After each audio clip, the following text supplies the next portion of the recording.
ఎన్నికల కౌంటింగ్ ప్రశాంతంగా నిర్వహించేందుకు ఏర్పాట్లు పూర్తి చేస్తామని కాకినాడ జిల్లా కలెక్టర్ జె నివాస్ తెలిపారు. కలెక్టర్ ఛాంబర్ నుంచి జిల్లా ఎస్పీ, రిటర్నింగ్ అధికారులు, ఇతర అధికారులతో కలెక్టర్ జూమ్ కాన్ఫరెన్స్ నిర్వహించారు. ఫలితాలు వెల్లడి చేసే క్రమంలో జిల్లా ఎన్నికల యంత్రాంగం, పోలీసు యంత్రాంగానికి సంయుక్త కార్యాచరణ సిద్ధం చేసినట్టుగా తెలిపారు.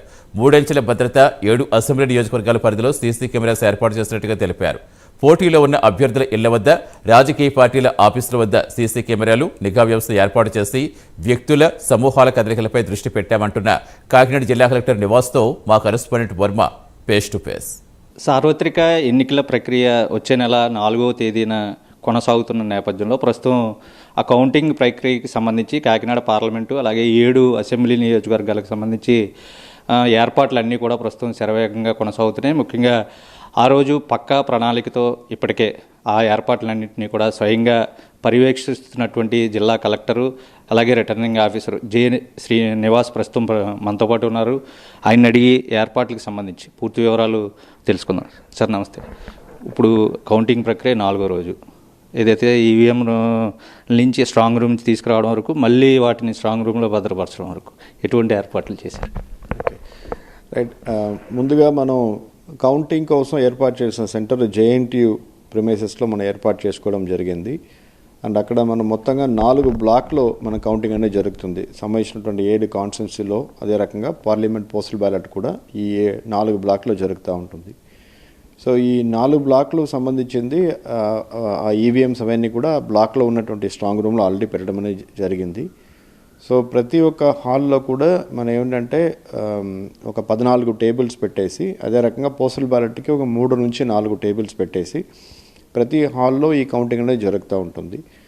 అలాగే ప్రతి టేబుల్కి క్యాండిడేట్స్ వాళ్ళ ఏజెంట్స్ని పెట్టుకోవడానికి కూడా వాళ్ళకి మన ఇప్పుడు ఎన్ని టేబుల్స్ ఉన్నాయో అన్ని ఏజెంట్స్ పెట్టుకోవడానికి వాళ్ళకి అనుమతి ఉంది. ఆ వివరాలు కూడా ఇప్పుడు పొలిటికల్ పార్టీకి నిన్ననే మాకు అప్రూవల్ వచ్చింది, ఎన్ని టేబుల్స్ పెట్టుకోవచ్చని. అది వాళ్ళకి తెలియజేసి వాళ్ళ నుంచి మనం ఇప్పుడు ఏజెంట్స్ ఆ ప్రపోజల్ తీసుకుంటాం. దాని తర్వాత అక్కడ స్ట్రాంగ్ రూమ్లో ఎవరైతే మనకి అక్కడ మనం ఇప్పుడు పని చేయబోతున్నారో, అదే రకంగా కౌంటింగ్ రూమ్లో ఎవరైతే పని చేయబోతున్నారో వాళ్ళందరికీ కూడా పాస్లు ప్రత్యేకంగా ఇవ్వడం అనేది జరుగుతుంది మన తరపు నుంచి. సిమిలర్లీ కౌంటింగ్ ఏజెంట్స్ ఎవరైతే ఉన్నారో వాళ్ళకు కూడా పాస్లు అనేది మనం ఇవ్వడం అనేది జరుగుతూ ఉంది. దెన్ ఇప్పుడు ఈ సిబ్బందికి ఇవన్నిటి కూడా దాదాపుగా 240 టేబుల్స్ మనం కౌంటింగ్ జరగబోతుంది. వాటన్నిటికి సంబంధించిన సిబ్బందికి ట్రైనింగు మనం 30 తారీఖున స్టార్ట్ చేస్తున్నాము. ఈరోజు మొదటి విడత ర్యాండమైజేషన్, అంటే ఏ సిబ్బందిని మనం ట్రైనింగ్ కోసం అంటే కౌంటింగ్ కోసం వాడబోతున్నాం అన్నది ఈరోజు మనం ర్యాండమైజేషన్ కంప్లీట్ చేయడం జరిగింది. అండ్ ఈ కౌంటింగ్ ఏజెంట్స్ ఎవరైతే ఉన్నారో వీళ్ళందరూ కూడా ఏంటంటే 3 అంతస్తు భద్రత ఏవైతే ఉందో దాన్ని వాళ్ళు పాటిస్తూ దాన్ని దాటుకున్న తర్వాతనే వాళ్ళు కౌంటింగ్ దీనికి రావాలి. అండ్ ఫస్ట్ ఎంట్రన్స్లోనే వాళ్ళకి ఏమిటంటే అక్కడ నుంచి వాళ్ళ పాస్ ఉంటేనే వాళ్ళకి ఇక్కడ అలౌ చేయడం జరుగుతుంది. అండ్ వీళ్ళ కోసం ప్రత్యేకంగా పార్కింగ్ ఏరియా జేఎన్టీయూ ప్రమైసెస్కి ఆపోజిట్లో ఐటీఐలో పెట్టడం జరిగింది. సిమిలర్లీ పెద్దాపురం కౌంటింగ్కి పక్కన ఉన్నటువంటి మన స్టేడియంలో పెట్టడం జరిగింది. సో క్యాండిడేట్స్ ఎవరైతే పాస్ తీసుకొస్తున్నారో వాళ్ళు 1 అవర్కి ముందు వాళ్ళు అక్కడ వచ్చేసి అక్కడ ఆరో దగ్గర ముందు వచ్చి పాస్ నుంచి పూజ చేసి అక్కడ కూర్చోవాలా. అండ్ వాళ్ళకి అక్కడ స్థలం, వాళ్ళకి ఏ టేబుల్ అనేది అక్కడ కేటాయిస్తారని చెప్పి ఒక బ్యాడ్జ్ కూడా ఇవ్వడం జరుగుతుంది. సో అండ్ ఏ పార్టీకి సంబంధించిన వాళ్ళని కూడా బ్యాడ్జ్లో మెన్షన్ చేసి ఉంటాము. సో వాళ్ళు ఆ టేబుల్ దగ్గరనే వాళ్ళు తప్పనిసరిగా కౌంటింగ్ ఏజెంట్స్ అనేది ఉండాలన్నమాట. సో ఇది ముఖ్యమైనటువంటి మనం చేసినటువంటి arrangements for all the candidates and also the agents అనమాట. అంటే ఫస్ట్ పోస్టల్ బ్యాలెట్ నుంచి కౌంటింగ్ ప్రక్రియ స్టార్ట్ అవుతుంది, ఆ తర్వాత నియోజకవర్గాల వారి కౌంట్ చేస్తారు. పోస్టల్ బ్యాలెట్ మొదలు పెట్టేటప్పటికి సమయం ఎంత పట్టొచ్చు? ముఖ్యంగా ఒకవేళ నియోజకవర్గం తొలి ప్రకటన పూర్తిగా నియోజకవర్గ గెలుపు ఒక అభ్యర్థి ఎవరైనా గెలిస్తే ప్రకటించడానికి ఇప్పుడు ఉన్నటువంటి, ఎందుకంటే పోలింగ్ బూతులు ఎక్కువ, 19 టేబుల్స్ ప్రధానంగా మేజర్ 19 రౌండ్లు ఒక ఉంటే అది 16 వరకు కూడా ఉన్నాయి నియోజకవర్గాల ఏడాట్లో. ఈ ప్రక్రియ అంటే ఎంత టైం పడుతుంది? పోస్టల్ బ్యాలెట్ టైంకి ఎంత తీసుకుంటుంది? ఒక నియోజకవర్గం గెలుపుకి సంబంధించి ఫలితాన్ని ప్రకటించడానికి ఎంత టైం, ఎన్ని గంటల వరకు కొనసాగే అవకాశం? కౌంటింగ్ ప్రక్రియ అనేది పోస్టల్ బ్యాలెట్తో స్టార్ట్ అవుతుంది. బట్ కౌంటింగ్ ప్రక్రియ అన్నది ఈవీఎం కౌంటింగ్ అన్నది పూర్తిగా పోస్టల్ బ్యాలెట్ అంటే కంప్లీట్ చేసిన వరకు ఆగదు. అంటే half an hour after the postal ballot counting assembly కాన్స్టిట్యున్సీలో ఉన్నటువంటి ఈవీఎంని కౌంటింగ్ స్టార్ట్ చేసుకోవడానికి మనకు అనుమతి ఉంది. సో 8 to 8:30 పోస్టల్ బ్యాలెట్ ఏవైతే మనం స్టార్ట్ చేస్తున్నామో దాని తర్వాత ఈవీఎం కౌంటింగ్ అనేది స్టార్ట్ చేస్తున్నాము. We are assuming half an hour will take for EVM counting అనమాట. సో వీ ఎక్స్పెక్ట్ దట్ మొదటి లెట్సే ఫలితాలు రావడానికి బై అరౌండ్ 9:30 మన ఎందుకంటే ట్యాబులేషన్ చేసిన తర్వాత అబ్జర్వర్ సైన్ తీసుకోవాలా అండ్ అగైన్ దాన్ని ఒకసారి చెకింగ్ చేసుకోవాలి, డిస్ప్లే బోర్డులో పెట్టాలి. సో ఎక్స్పెక్ట్ 9:30 మనం ప్లాన్ చేస్తున్నాము. అండ్ ఏం ప్లాన్ చేస్తున్నామంటే ఈ రిజల్ట్స్ మీడియాకి తెలియచేయడానికి ప్రతి కాన్స్టిట్యూన్సీ నుంచి ఒక వ్యక్తి he will be coming along with the signed sheet ఏవైతే ఉందో అది తీసుకొచ్చి మీడియా రూమ్కి తీసుకొస్తారు. మీడియా కోసం అక్కడ ఏం చేసామంటే ఒక సెపరేట్ లొకేషన్ మీడియా కోసం పెట్టాము. మీడియాకి ఏమిటంటే అక్కడ computer with internet facility, fax, also మీకు అప్డేట్స్ ఉండడానికి టీవీ అన్నీ కూడా ఉంటాయి. మీరు అక్కడ నుంచి ఈ అఫీషియల్ రికార్డ్ వచ్చిన తర్వాత you can immediately upload to your respective channels అనమాట.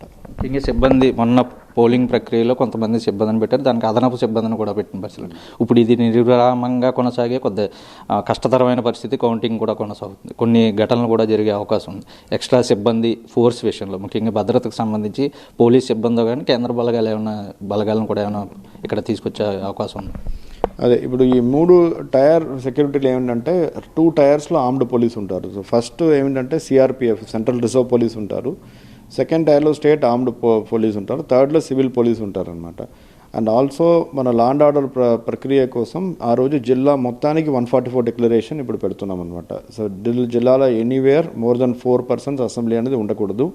అండ్ అలాగ ఉంటే then they will be taken under violation of prohibition అనమాట.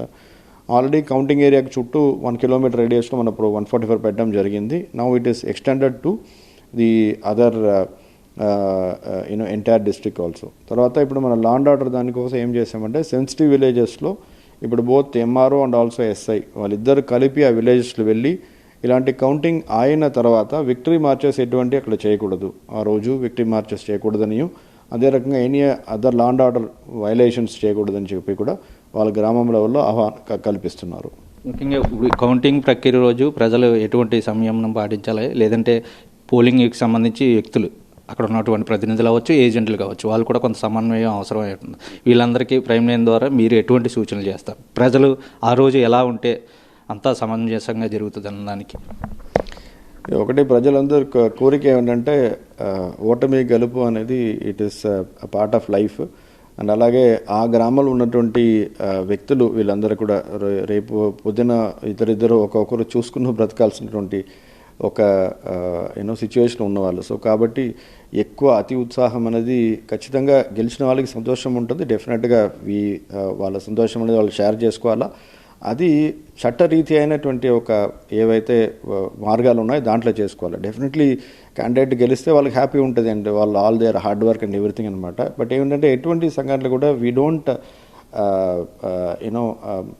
Want anybody to take law and order in to their hands, అదే ఒకటి అనమాట. అలాగే ప్రజలకి ఏమిటంటే ఆ రోజు కామన్ సిటిజన్స్కి ట్రాఫిక్ అక్కడ ఆ రోజు డైవర్షన్స్ జరుగుతూ ఉంది.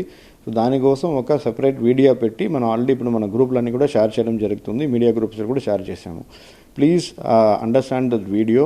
ఆ వీడియోలో మీరు చూసుకుంటే అచ్చంపేట జంక్షన్ నుంచి మనం యాక్చువల్గా డైవర్షన్ పెట్టడం జరుగుతూ ఉంటుంది.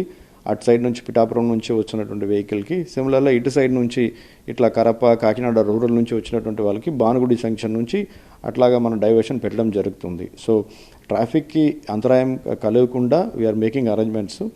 అండ్ సో ఈ డైవర్షన్ని అర్థం చేసుకుంటే పబ్లిక్ ఆ రోజు స్మూత్గా తమ వెళ్లాల్సిన చోట వెళ్ళడానికి అవకాశం ఉంటుంది. ఇది ఏదైతే కౌంటింగ్ ప్రక్రియకి సంబంధించి 4వ తేదీ ఉదయం నుంచి సాయంత్రం వరకు నిర్విరామంగా కొనసాగే ఈ ప్రక్రియకి అన్ని ఏర్పాట్లు ఇప్పటికే సిద్ధం చేశారు. ఆ ఏర్పాట్లని ప్రతిరోజు ప్రస్తుతం పర్యవేక్షిస్తున్న పరిస్థితులు అయితే ఉన్నాయి. అయితే ప్రజలు సమన్వయంతో ఆ రోజు మెలగాలి. ముఖ్యంగా 144 సెక్షన్ అమలు ఉన్న నేపథ్యంలో కొన్ని ట్రాఫిక్ నియంత్రణ కోసం పూర్తిగా కూడా మళ్లింపు కూడా చేసిన పరిస్థితుల నేపథ్యంలో పూర్తి స్థాయిలో అన్ని ఏర్పాట్లని అయితే సిద్ధం చేసినట్లుగా అయితే రిటర్నింగ్ ఆఫీసర్ అలాగే జిల్లా కలెక్టర్ జే నివాస్ అయితే చెప్తున్న పరిస్థితి అయితే కనబడుతుంది. వీడియో జర్నలిస్ట్ శ్రీధర్తో వర్మ, ప్రైమ్9 న్యూస్, ఉమ్మడి తూర్పుగోదావరి జిల్లా నుండి.